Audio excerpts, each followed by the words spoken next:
What is happening out there, Roto Scouts football fans? Welcome, gang. A little bit after 6 o'clock, couple minutes late. Apologies for the delay. Just getting everything together, sort of, hopefully, kind of, for this multi-sport day. Got a cat hair in my eye. Multi-sport day. Basketball, 7:30. Football, 8:15. Me, stuck between trying to figure out how to do lineups and a football show at the same time, or basketball lineups, basketball content, and football lineups.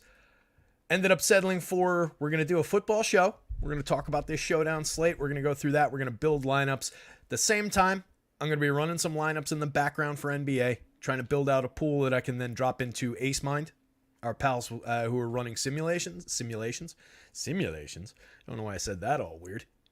But Ace Mind is up and running. If you guys are looking for a good site for sims, they got their tool up in time for yesterday's slate. I ran my first pool of lineups over there. Really liked what came out of it. Really liked the results. It's super easy to use. One of these days I'll show it on the screen. We'll do a tutorial and everything. Trey's apparently yelling at his screen saying, "Terry, you idiot, you got your mic on mute again." Turns out Trey had me on mute. What's up, Trey? Good to see you, buddy. Mamba's here. What's up, Mamba? Todd Strong, D, everybody's here. Todd Strong looking forward to Jordan Goodwin chalk night. Let's do that real quick. Let me talk hoops real quick here. Do I have the... You know what? I got the projections file open, not the dashboard file. I dropped the full NBA dashboard, just an image of it. The one that I was showing on the NBA show yesterday. I dropped that into the Discord. So if you're in Discord and you want to get a look at like the point per dollar values, they were tweaked a little bit because I just gave Chris Middleton another 2 minutes before the show. So that's all up on the website. The projections are all up on the website. If you pop into the Discord, though, you can get an idea of some of the points per dollar values if you're looking for that for the NBA slate. But real quick, if we're looking at, let me do, Jordan Goodwin, top point per dollar play on DraftKings, 3.2K. Pretty solid. I know you guys, well, you know what? All right. I'm getting myself derailed already. God damn. All right, let's do this. It's going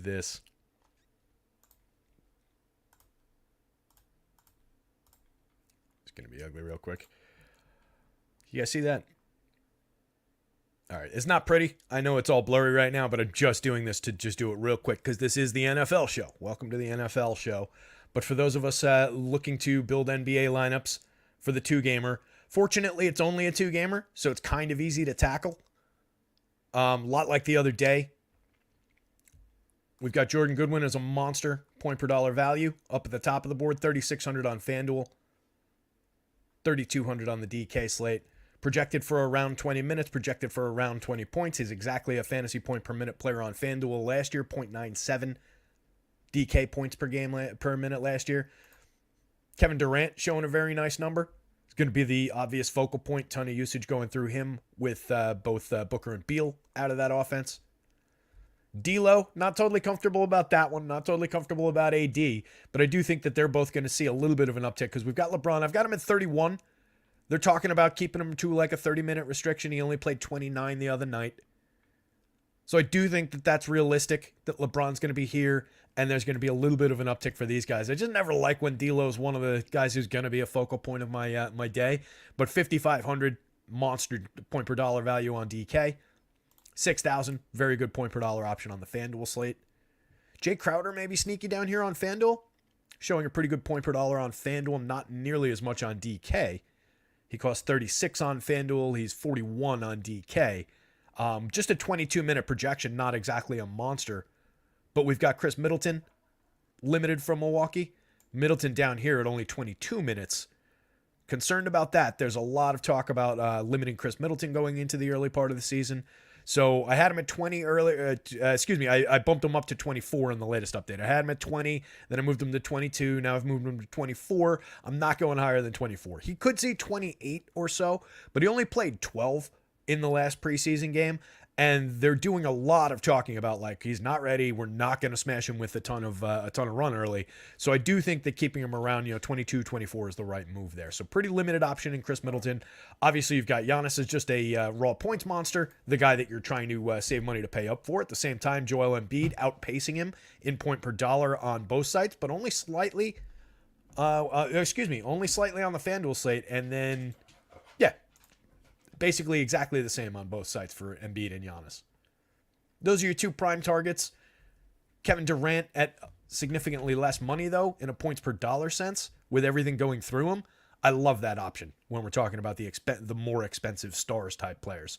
So I expect I'll have a absolute ton of Kevin Durant, and then I'll have a bunch of lineups that are like KD and AD, KD and Embiid, KD and Giannis, and rotating through that. Dame Lillard also hiding down here with a pretty decent projection, pretty decent point per dollar numbers for 9,000, 9,500 across sites. Obviously, I do think LeBron's playable. 10,000, not a great price point. 8,700 on DK though. LeBron's super playable at 8,700, showing another monster point per dollar mark. You can see the difference in how those prices reflect back and forth. Outside of that, I think you're filling in with just a lot of these guys because it's a 2-game slate. So a lot of the mids kind of matter more than they did yesterday. Yesterday was more, Starsy Scrubsy, although it did end up with a lot of fairly balanced mid-type lineups. This is a 21-minute projection on Goodwin right now, Trey. Yeah, Watanabe is another interesting one. He played more minutes than I was expecting the other night, and he actually looked pretty decent out there if you watch that game. The fuck is he? There he is. Kind of in the middle. Not a great projection for 20 minutes. He's a .72 fantasy point per minute player last year, 7.73 the year before. But if we get him for 20 minutes, a guy out there who's going to pull down some rebounds, do some things, is not completely terrible. You have 18 on Watanabe? Yeah, 18, 20. It's essentially the same thing. That's a critical 2 minutes for a guy like that, of course, when we're talking about .72 guys. But definitely, same type of minutes number there. So that's the real quick look at the NBA, guys. I got to drop these into save, don't save. Ooh, that's the critical question. Did I change anything? I sorted it. That's right. Just save it, whatever. All right, that's that. Now let me go like this. And go like this. Joker's here, by the way, because I needed one more thing to have to think about. All right. Let me take a beat and take these projections and put them into the lineup builder.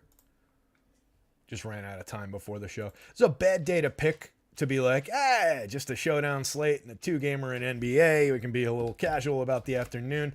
Should have probably had my act together. I keep forgetting how long some of these it takes to put together these rotations and minutes and everything. And there's some question marks on the NBA in terms of the teams we haven't seen yet.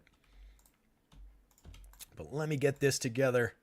All I need to do is drop this into the builder, and I think hit crunch, and we should be all good. Or not crunch, build, or whatever their thing is. Buddy, go lie down. He's been jerky lately. Is it me, or has he been a little bit more like in my face lately? Come on, go lie down, pal.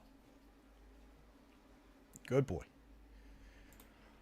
All right, those are saved in the upload file. What's fun is it seems like I'm probably just, talking to myself and saying like, oh, I've got those saved into that file here, and now I click over here because I'm, on the air and I should be saying something. I pretty much talk to myself that same way, whether you guys are here or not. Just helps me go through the process of like, all right, I got to click on this, I got to move this over here, I got to do that, I got to click this. A lot of clicks, a lot of loading. Especially because I do things across like way too many different spreadsheets now. All right, these are all mine. Yes, that's correct. And the build rules are still there. Fantastic. All right, we can just click build. Every now and then, if you don't see me click over to a different window, just somebody in chat remind me that I got to keep building pools of NBA lineups. All right, so let's get into the showdown slate for football. Welcome to the football show. 10 minutes in. Fortunately, we got a little time. I'm going to try and get out of here, though, at 45 it would be ideal, which doesn't leave us a ton of time to talk football. 7 o'clock is going to be my drop dead punch out time, though, because I got to get at least a half hour for sorting through the pool of lineups for NBA. Trey likes Gabe Davis captain, Mike Evans captain. Yeah, I think there is a pretty clear lane for skill players at the captain spot today. The ownership looked really interesting on Baker Mayfield at the captain spot. He was really low owned at captain for a $1,300 quarterback captain play. That's not too bad if that ownership number is corrected. I saw him in single digits. Josh Allen taking up a big chunk of ownership. Stephon Diggs taking up a big chunk of ownership. And then, who's the other guy? There's one other guy that was, hold on. I don't want to give their numbers away, but I want to remind myself who that was. Actually, it was really Allen and Diggs are the only two guys in double digits when it comes to captain ownership on DK. So if you don't go one of those, who are the two most obvious, most likely guys to put up a monster score, but they're also the two most expensive guys in the captain role. And as we've seen and as we've talked about time and again, you guys, I'm highlighting things you guys can't see. Jackass. All I highlighted was that they're the two most expensive guys at 17-7, 17-1 in the captain role. Next highest guy is Mike Evans at 15,000. So as we've seen a ton of times, take those huge prices and drop them into the flex role. Those guys are critical plays. Josh Allen, Stephon Diggs are supremely likely to be involved in the highest scoring lineups. It's just what their salaries do in that multiplier spot. We'll take a look at those in the lineup building section in just a minute. But I definitely do think there's value if you want to go Evans in the captain spot. You go Godwin in the captain spot. He's questionable today with a neck, but he's expected to play. Hasn't scored any touchdowns this year, but he's Chris Godwin. I got to believe there's going to be some regression to the mean coming, and touchdowns are going to come. I like the idea of Gabe Davis. I like the idea of James Cook in that spot. You could probably even sell me some cheap shares of Latavius Murray in that spot. That's just super touchdown dependent. But if he gets the ball twice near the goal line and he punches them both in, you're basically there. We did see in the last game, James Cook picked up a bunch of red zone touches. I think it was 4 total touches in the red zone. So that's nice to see for Cook's purposes, and it definitely diminishes the idea that Murray was just getting all the red zone touches earlier on. But he's still there. He's still a lingering force at the in the showdown slate where you're just looking for those possible type plays. I think Bills D could be a play, maybe not in the captain role, but definitely just as a play through the flex positioning. Somebody mentioned Kincaid in the chat. With Dawson Knox hitting the IR, it's Kincaid's job. Kid's shown a lot of talent, just hasn't had a ton to do out there. Kind of splitting duties in terms of they're both seeing a ton of snaps, but there's only so many targets to go around. So now you should pick up some targets. Really like the idea of his upside. Kickers are in play on both sides, of course, as usual. The Bucs D doesn't project nearly as well as the Bills D. Probably going to get lit up. They're not a bad defense. They're, let me start this. They're 11th against the run, 3.8 yards per rush attempt. 6.8 yards per pass attempt is 22nd. Josh Allen should be able to take advantage of that.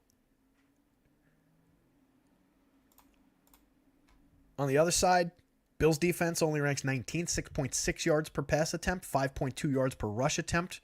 Ranks them 31st. That could augur well for Rachaad White, who really does most of the work in this backfield. Keyshawn Vaughn pretty limited. Chase Edmonds pretty limited. So I don't mind White. I don't mind both of the primary receivers.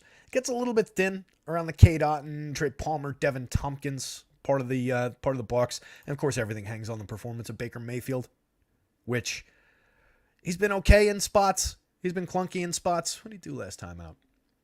I didn't take notes on the QBs. Mayfield last time out. Where is he? The hell is his game log? Oh, there it is. 27 of 42, 275, a touchdown, a pick. 19 of 37 for just 206 No touchdowns and a pick the week before that. Had a 3-touchdown game in week 4 before the bye. But a 246-yard game, 275. I was looking for like 250. But call those 250 games and then a 300-yard game in his 6 games this year. He hasn't been awful, but he's definitely not a star by any means. You get a lot of them at flex at 92. That's easy to play, but I do think for 13.8, getting a quarterback at that price when there's so many more expensive captain options is kind of interesting on this slate, especially if he's going to go under-owned. Just looking at the nuts and bolts of it here.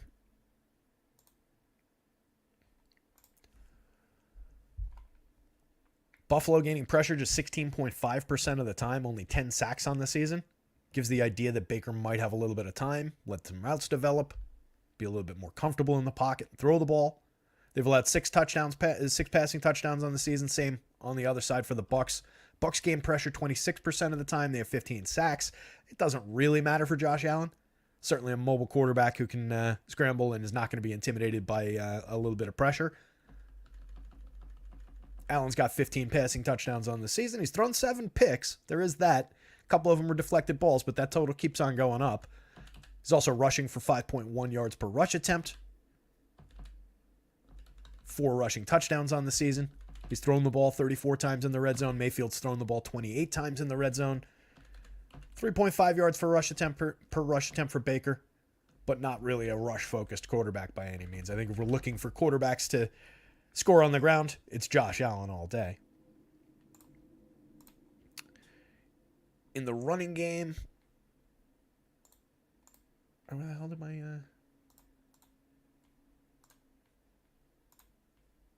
did I close my... That was a waste of time. Unless I saved it. Which it doesn't seem like I did. Son of a bitch. I took the time to document all the target. Oh, wait, is this it? Nice. Still alive. All right, good. I closed it, but apparently it automatically saved in Notepad. Thankfully. All right. Rashad White, last time out, 13 carries, 34 yards, but added 6 of 6 in the passing game for another 65 yards. Ran 35 routes on 51 snaps. He's really highly involved. I don't know. Let me sort the... So I don't mind Rashad White at this point. Just on volume alone. They've got Chase Edmonds coming back this week. He hasn't been active since week 2. In week 2, though, he only had 2 carries in each of the first 2 weeks, he only had 2 carries and was not targeted. The idea was that he was going to be, kind of a third down passing game type of focus, but they didn't involve him those first 2 weeks. He's been out since. I can't see him stealing volume, at least not this week. So I'm not really worried about that. Keshawn Vaughn, 14 snaps with the offense last week, had 4 carries for 7 yards, 0 for 1 in the passing game. There's really not a ton of volume going anywhere else but Rashad White. So just on volume alone, he's not the most skilled running back in the league. He doesn't rate out well in a lot of different categories, but just on volume, perfectly fine with going to that. James Cook, 13 carries last week, 56 yards, 3 of 3 in the passing game for 46 more and a touchdown, 20 routes run. Pretty similar touch count the week before, but 0 targets on 15 routes run. The most interesting thing for Cook that I saw and that I mentioned before, 3 red zone carries and a red zone target in week 7, last time out. Latavius Murray, just 4 carries for 8 yards. Went another 2 of 2 for 20 more, but only 2 carries for him in the red zone. 4 carries for him in the red zone the week before, and that was really becoming kind of a concern. You got Latavius Murray, where are you going to hand him the ball? Well, when we're in close, I'm going to want him to bust through, but they gave it to Cook 4 touches in the red zone the last time, and he delivered a touchdown. So I don't dislike it. I think Cook is your easy primary between the two. I'll have a decent amount of shares of Vaughn and Cook, and then some Latavius Murray, of White and Cook, and then Latavius Murray, and then Vaughn and Edmonds, maybe a little bit around the edges just because they're very, very cheap on DK. Don't really need them that much on FanDuel. Seems like Seth Hader likes Chase Edmonds. What are you basing that one on, Seth? Seth wants Kincaid at the captain spot, and he wants to go Chase Edmonds. Kincaid at the captain spot, I don't mind at all. What's up, Trav? Travis says, hope all's well. Hope all's well with you too, pal. I just don't really see a ton going Chase Edmonds' way. For a couple $100 on DK, throw him into a few flex spots. I wouldn't captain him by any means. I think we're only looking at a few touches. I really do.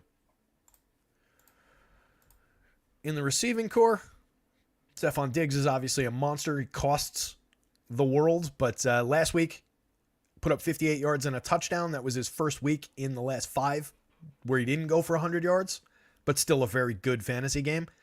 Caught 6 of 12 passes, ran 50 routes on 57 snaps. So he's out there a ton of the time, and he's always running routes, and he's Stephon Diggs. He's one of the best receivers in the league. That's why he costs so much.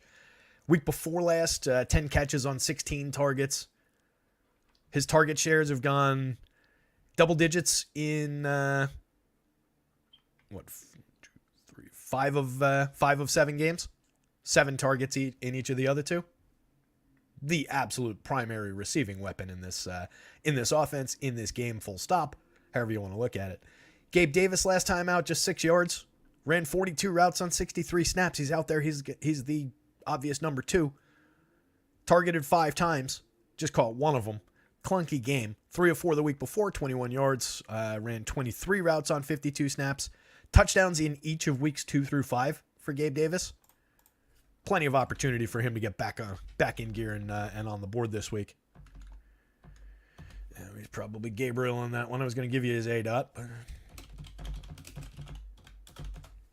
15-yard A-dot for the season. Diggs also operates downfield almost a 12-yard A-dot. So obviously plenty of weapons for Josh Allen to work with. Ignore these as we scroll over.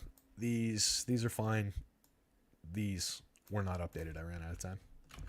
That one's annoying to update because I have to grab the per game for each position and then the full season for each position and then the last week for each position. It's just a little bit of effort and I just didn't get to it. But we only refer to those obliquely anyway. I like talking about just the raw actual numbers for the targets and the routes run like we've talked about. Who else in this offense? Kincaid, 8 of 8 for 75 yards last week. Basically his biggest game of the season. Hasn't scored a touchdown yet, but he's going to be operating without Knox out there. It's going to be the primary. Missed week 6, 2 of 2 for 19 yards the week before that. But tons of talent, a lot of draft capital in him. Only cost $5,000 on DK in the flex spot, $7,500 in the captain spot, $7,500 period on FanDuel. A primary option. Only 3 targets in the red zone so far. That's probably going to spike pretty aggressively now that he's going to be the number 1 tight end. 10 targets in the red zone already for Diggs. 5 in the red zone for Gabe Davis. Those are your 3 main weapons in that Buffalo passing attack. You drop down the board a little bit. You've got Khalil Shakir, Deontay Hardy, Trent Sherfield. If you're looking at those guys, it's a lot of same. I probably prefer Shakir. A little bit more volume there. Season high 19 routes last week, 4 of 4 for 35 yards. Only ran 5 routes the week before. His route totals have gone 0, 8, 7, 2, 7, 5, and 19. Hardy ran 14 routes on 18 snaps last week. Caught 1 of 1 for 10 yards. His routes have gone 0, 9, 10, 10, 13, 9, 14. Targets have declined every week. 4, then 3 for 2 straight weeks, then 2 for 2 straight weeks, and then 1 each of the last 2 weeks. Trent Sherfield, the most minimized guy in that passing attack. 10 routes run on 15 snaps last week, 1 of 1 for 5 yards. His route totals 0, 11, 7, 14, 6, 13, 10. But his targets, he's been targeted 3 times in weeks. He was targeted 3 times in weeks 3 and 4, 0 times in weeks 1 and 2, and then 2 total targets each over the last 3 weeks. Kinda limited. So any one of those guys is fine for a dart throw. They're all going to be out there. They're all going to run a couple of routes. They're all going to get a couple of targets. It's just a matter of who catches it, and most importantly, if one of them happens to put it in the end zone. They're all very cheap. They're all very easy to get to. These make for decent flex plays. Devin Tompkins is on that list too, so I don't mind clicking him there. Getting Sherfield for a couple of $100. Any one of these guys could deliver something here.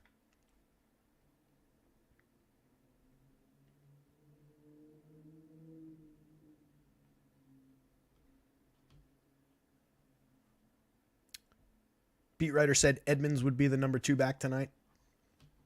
Okay, I hadn't seen that, but if that's the case,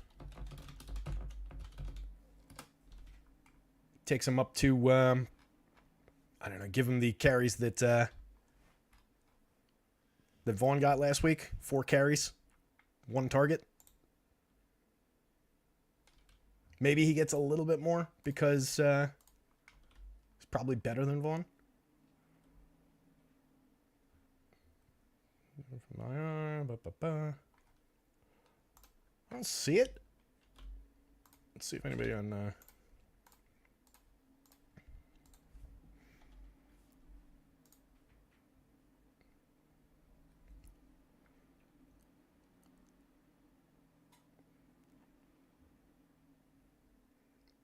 Bear with me. I'm chasing this. Oh, I didn't mean to do that. I'm pursuing this Chase Edmonds news.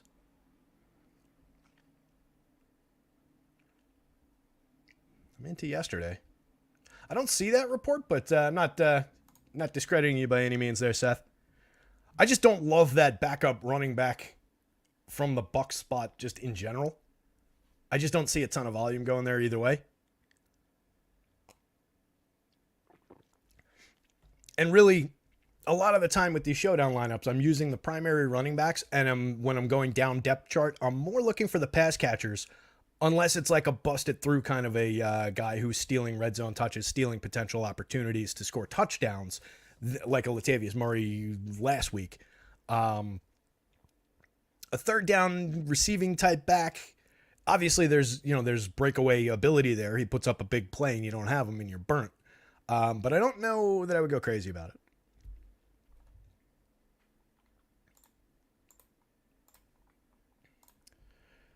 Let's jump over to the builder. So let's start out looking at a Josh Allen in the captain spot, because that is going to be extremely expensive. If you wanted to go Allen and Diggs in either order on DK, you're already limiting yourself to only $5,000 in your flex spots per spot for 4 more spots. So, I mean, what are we talking about at that point? You can get Kincaid. That's going to be the next most popular pick. If I tried to put Baker in there even at a low price, now I'm at 33. So I can go like Baker. I guess you can use Edmonds in that case. 65, a little bounce back there. I don't love it though, because I don't want to go that route yet. If you believe Vaughn is going to get those carries, you could do the same thing with him. But especially given a question mark between which one of these two not great options is going to be getting the ball, that just makes it even worse. Maybe like Hardy for a G. It's not terrible. Shakir for 32.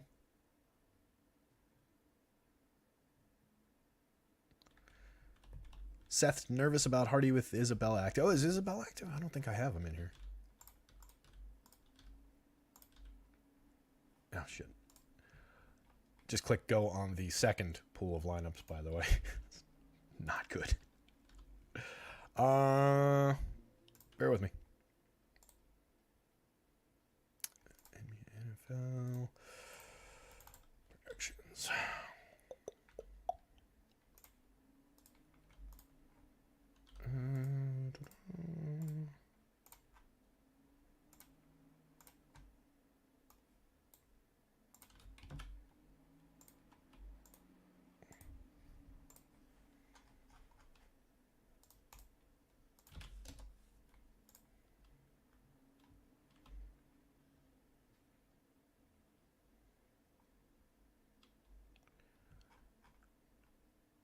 I mean, it doesn't seem like anybody around town has him projected, Andy Isabella. He was elevated from the practice squad, but he's like 6th on the depth chart. I don't really see that being a threat.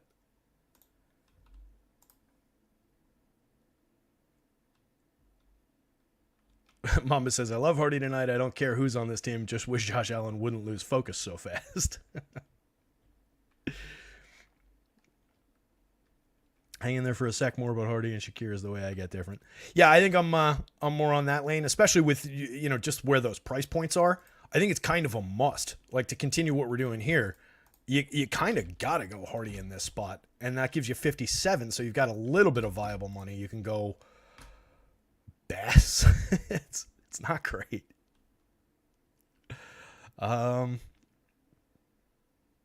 Bills D. And then maybe we swap out Baker for Rashad.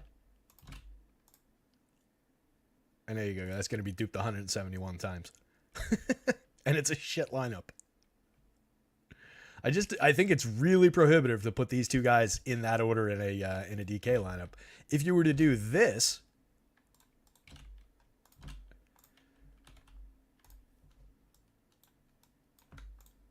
we've got 4,900 apiece to work with in those spots. So let's we'll go the same route.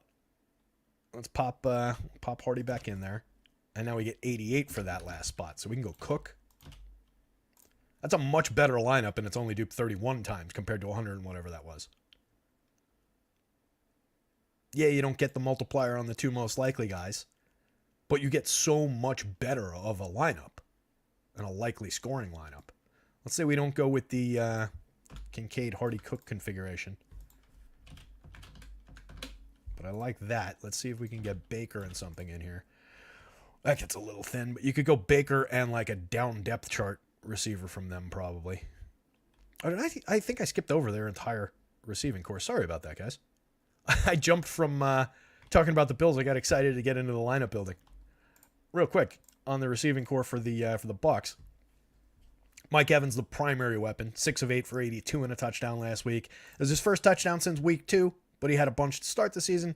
4 of 10 for 49 yards in week 6, the primary option, the first read. As I mentioned, Godwin playing with a neck issue, but seems ready to go. 6 of 12 for 66 yards last week. You got to love the 12 targets. No touchdowns on the season, but the targets are there. The talent is there. The regression is coming. Chris Godwin's a potential sleeping giant on this slate at only 7,800 compared to 10,000 for Evans, 11,400 for Stephon Diggs. Only 1,000 more than Gabe Davis. I like that spot a lot. Cade Otton, their tight end, 5 of 6 for 43 yards on 36 routes, 62 snaps last week. Only 1 of 2 the week before for 15 yards. It's just going to be a matter of, is it the week they target him or not? He's the guy who's out there. He's running routes. He's seeing snaps every single week.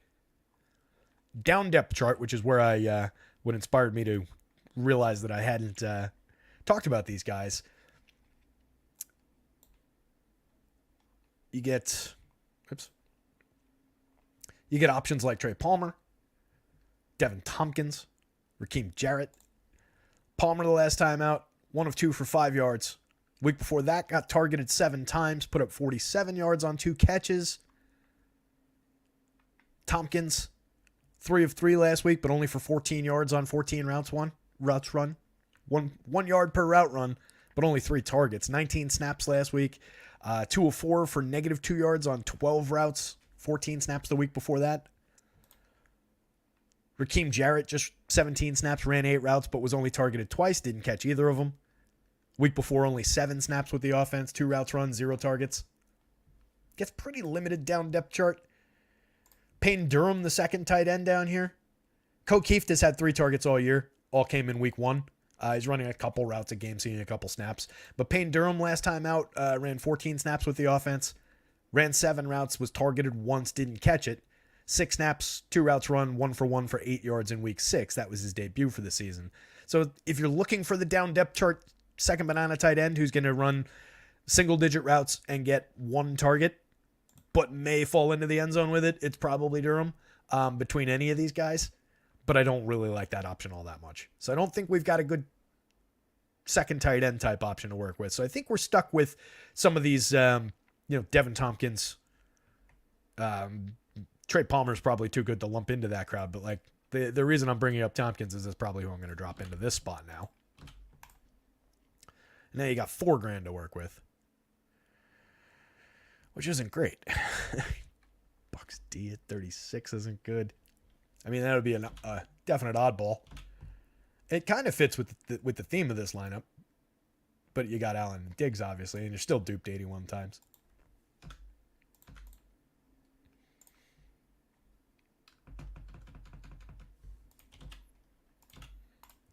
If you go Palmer, it leaves us 14, so you can't even get Palmer Tompkins.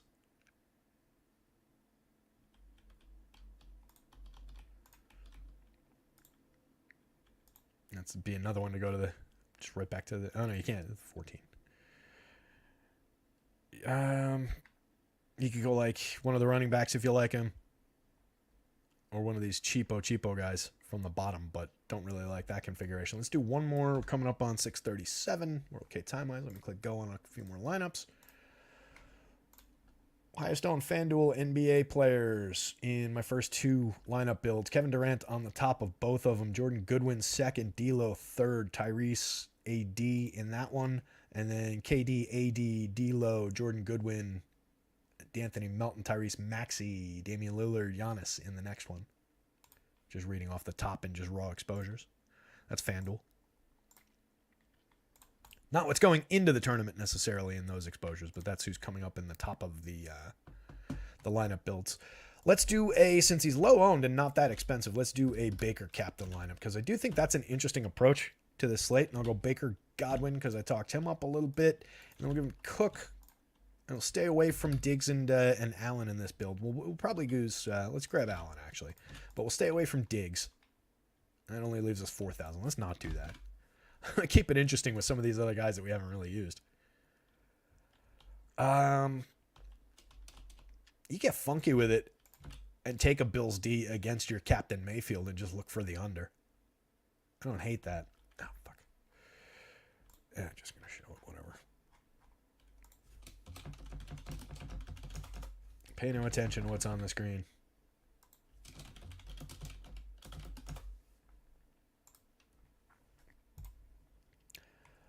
Uh, 77 now. So you can go like give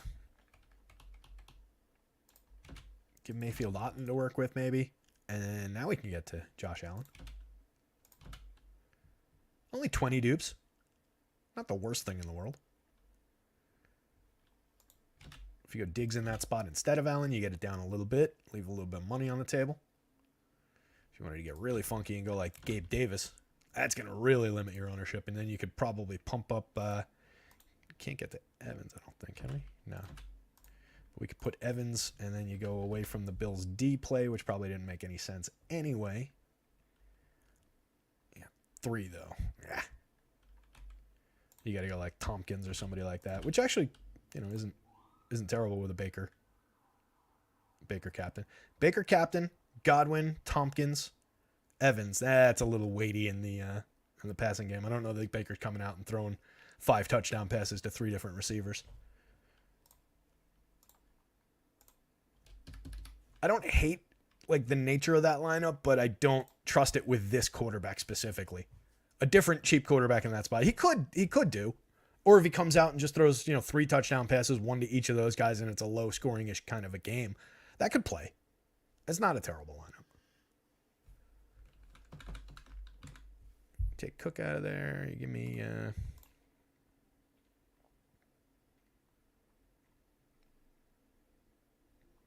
take Cook and Evans out. Give me Allen. And 82. Got Gabe Davis.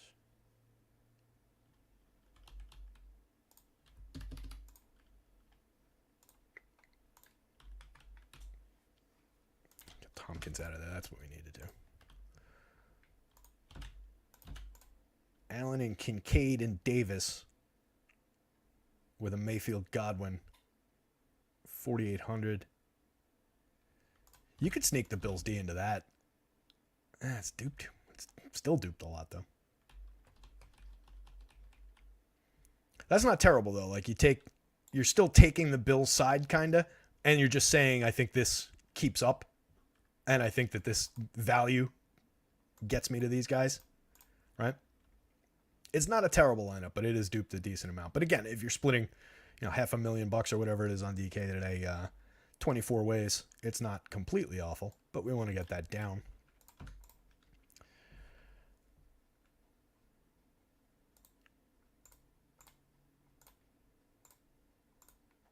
The hell are you guys? There you are.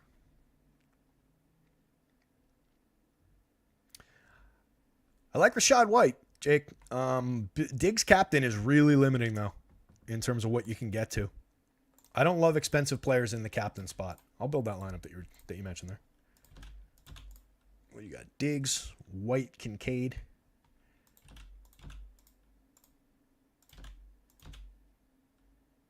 Otten, Allen, and Bills D.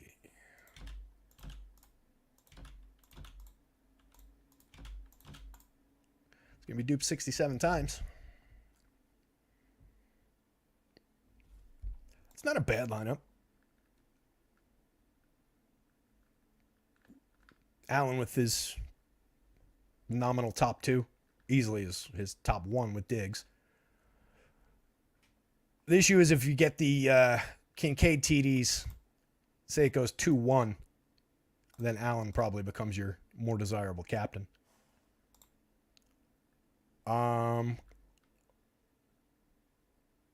White, I like the White with the Bills because he can have a okay fantasy day from a flex spot without scoring.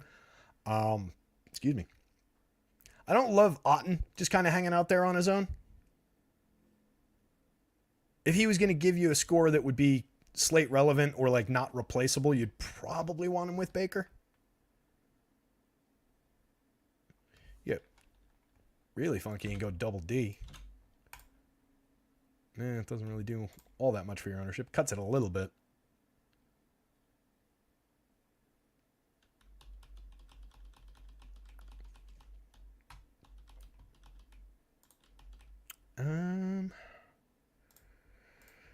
Here's Shakir. That would be loading up a little bit much on the passing game. I don't want to get too deep in the weeds with this lineup. I mean, it's playable. It could certainly win. You're definitely going to be chopping it a lot of ways if it wins. But it's a reasonable lineup. I just think you can do a lot more if you put anybody else at the captain spot as far as the full, depth of your lineup and building out a more, burly kind of a lineup rather than a very tall, skinny kind of a lineup. On the FanDuel slate with no multiplier, take it any direction you want. We've got click go. All right, it's quarter till now. I'm going to do like 2 quick ones here.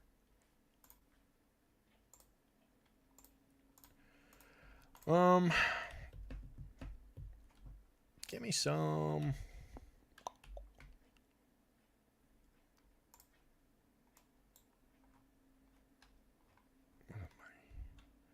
Yeah, obviously everything going to Josh Allen. Allen and Diggs, easily the 2 most highly owned.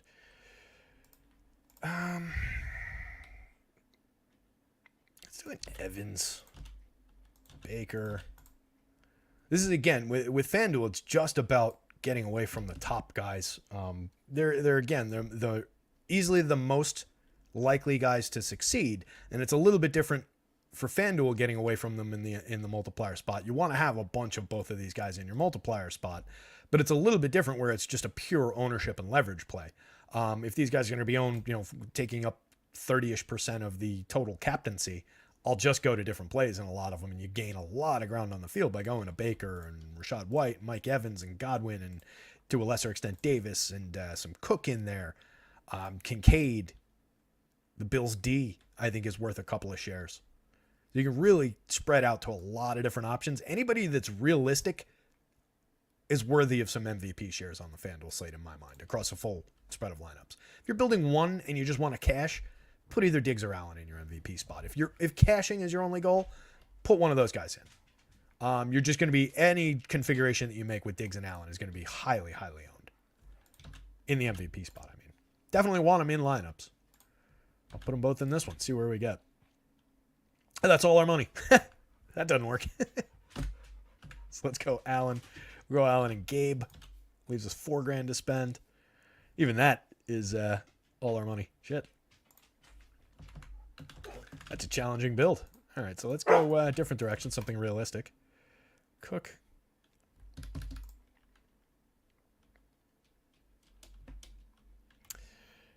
Where the hell is Hardy? There he is. Hardy for 6. Leaves us 14. And come back up now. Can't get Allen. Can't get Diggs. Jeez. You get White. That I don't love.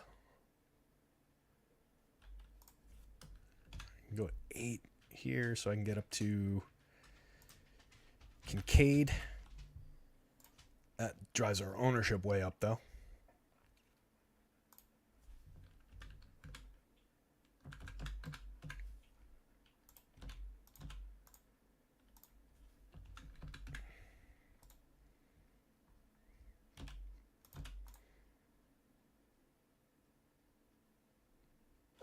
Joker, enough, buddy. Trey Palmer. That's all right. Evans up top with Mayfield, Trey Palmer in a little supporting role there, and then Allen to Kincaid. Only duped 13 times. That's not terrible. If you don't like Palmer, you can drop to any of these other guys.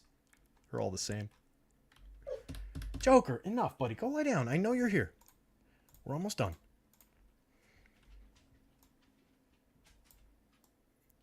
If you want to go, let's just look at a Allen Baker. We got to get cheap fast. Kincaid.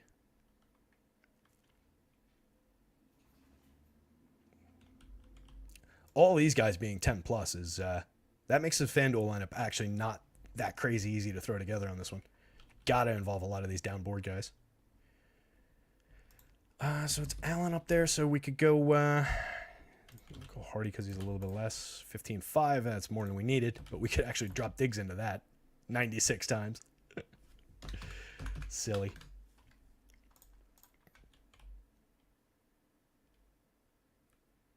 You get 3. What if we went 3 pricey options, and then we get to 82? I don't want to leave Baker all on his own, though. And it's not ideal to go to, like, that.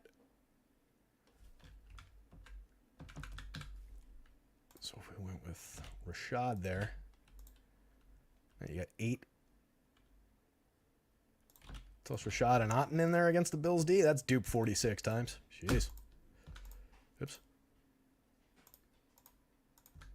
Actually, let's leave Rashad and Palmer. Leave a little money on the table. Not great. Double up on Bills running backs with their quarterback. That's a weird one. That's duped a ton of times. Everything with Josh Allen in the MVP spot is going to be really popular. Any of the logical configurations, unless you're just like, give me Reggie Gilliam and Payne Durham and go Kieft in there with him. That'll get you unowned. It'll also lose the tournament for you. Even if you do this, let's see how stupid this is. Hey, 0 dupes. Because these guys, I think, are all carrying like 0.1 ownership. It's not a... I mean, it is a good slate because they made it challenging with these prices. I kind of like that. But it's not one where lineups are going to come together easy. It's not a great slate for the public, I don't think. Jake says Cooks looks real good now. If Bills would actually give him the ball. Yeah, look, I like the touch total last week. What do you have? 13 carries and 6 catches, I think. 6 catches on 6 targets.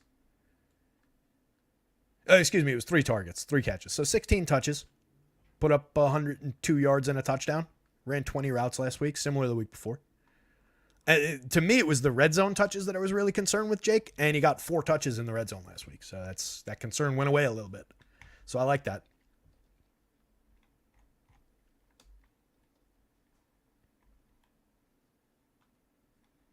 Yeah, I'm trying to keep up. I was trying to keep up with the chat, but I was a little bit more zipped into building that lineup out. 651. Let's see. So Mamba says, I think the Knox targets finally go to Hardy, where they should have been going all season. That would be a plus.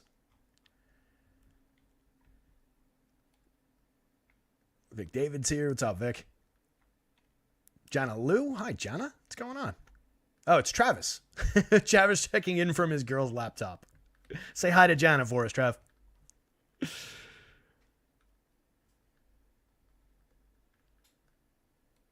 White over or under 3.5 receptions, plus 100. What's the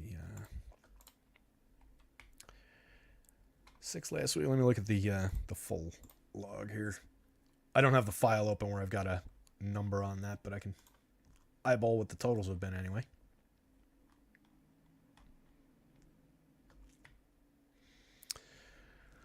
That's a pretty sharp line. He's gone over twice. He's hit exactly three times, and he had 2 another time.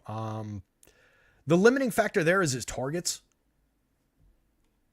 We're talking about Rachaad White on receptions. Despite the catches, his targets in the weeks that he caught only 3 were 3, 3, and 4. He basically catches everything thrown to him. 2 targets week 1, 2 catches. 5 targets week 2, 5 catches. 3 targets each of week 3 and 4, 3 catches each week. 4 targets week 6. It was the only pass he didn't catch all year, was 1 pass in week 6. And then was targeted 6 times last time out and caught all 6 of them. It's not like it's a straight line up for target volume. It's kind of flat between, call it 3 to 5, with outliers on either side with a 2 and a 6. It's pretty thin. The line is pretty sharp. I'm just flipping a coin, I would say over, but I'm just flipping a coin. I think it's 3 or 4 is your number, right? It's a perfect line. Since you're getting a little bit on it, I would take the over, but little tough.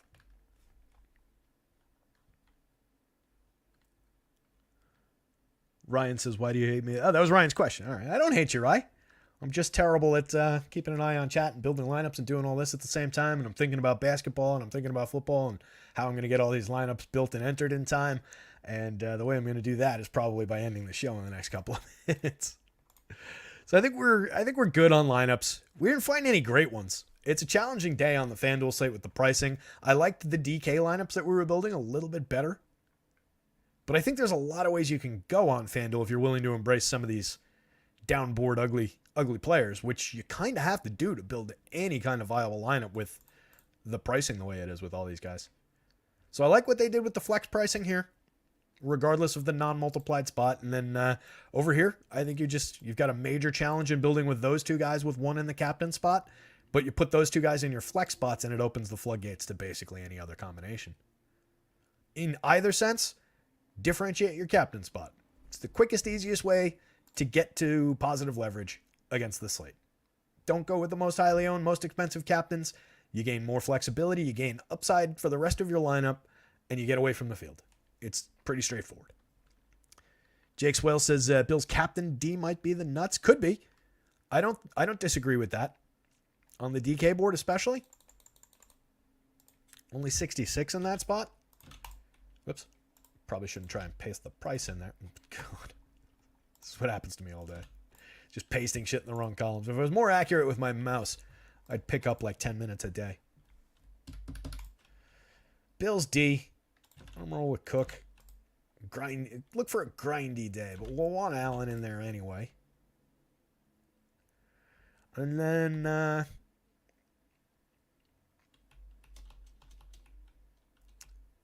guess White, just for some running back volume. This is chalky already. 75 per spot. Get some Bass in there. And 96. Leave some money on the table. Like a Gabe. Not bad. If you wanted to get it even more different, you could go the Hardy play. That leaves a ton of money on the table. You can upgrade that Bass spot. Can you get Baker in there? Oh, yeah. A lot of different things you can do with that one, obviously, if you're putting in cheap down here and cheap up here. If we wanted to upgrade that to like...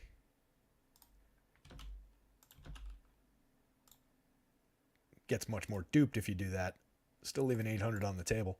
But yeah, it's just illustrative of the fact that if you put a less expensive play in the captain spot and then you drop in one cheapo flex guy, you can put anything you want in the other spots. Literally anything else. But mind your dupes obviously. The more popular you make the flex plays, the worse the lineup's going to get overall.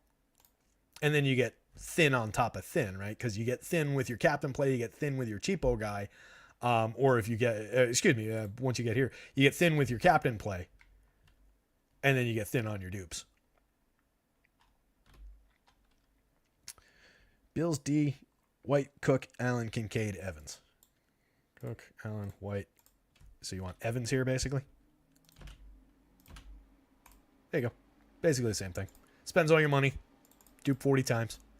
Viable, for sure. That lineup could go out and win the tournament. No doubt about it. Chopping it a decent number of ways. But there's upside there. There's viability there for at least a cash. I mean, again, if you're looking for 1 to 5 lineups, even 20 lineups, that's playable. I'm just looking at cash. I'm just looking to build a bankroll. There's nothing wrong with playing those. I don't want to, I know we always talk about trying to get the uniques down as much as possible, and that is the correct approach, especially if you're building full slates of lineups. But for lotto tickets and, in a certain style of play, these lineups that are duped is, there's nothing wrong with chopping a couple $500,000 40 ways. Good way to build the bankroll up pretty quickly. With that in mind, guys, 6:58, got to get some NBA lineups done. About a half hour left before the NBA lock. A little bit more time for foosball.